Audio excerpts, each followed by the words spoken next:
Have you been keeping up with the mayoral race for New York City? I have, and I have some thoughts. During last week's debate, rent prices and rent control were hot topics. Let's listen to a few clips. And for the record, what is your monthly rent or mortgage, Mr. Sliwa? About $3,900. It's not subsidized. Mr. Mamdani, what is your monthly rent or mortgage? $2,300.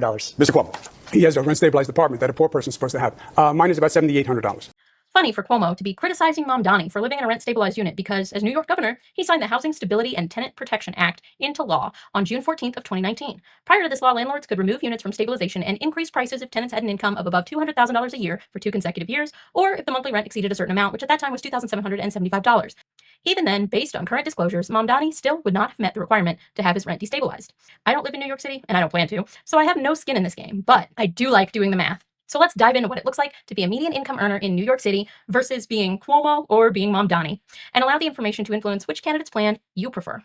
Cuomo has an estimated net worth of $10 million and an estimated annual salary of $560,000 a year.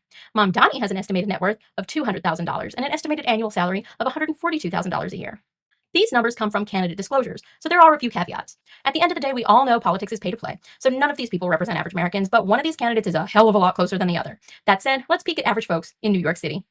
The median income in New York City is $79,713 per year. According to Zillow Market Trends, the average price of an apartment in New York City is $3,916 a month. It's a standard rule that in order to afford living, housing should be no more than 30% of your gross income. That's your income before any deductions. Now let's look at the median income person in New York City. They make $79,713 a year. That means they gross $6,643 a month. An average studio apartment would be 51% of their gross income, meaning they still cannot afford the average studio apartment while still having enough money for basic needs like utilities and groceries. So, what would someone have to make that 30% threshold to make a studio apartment in New York City technically affordable?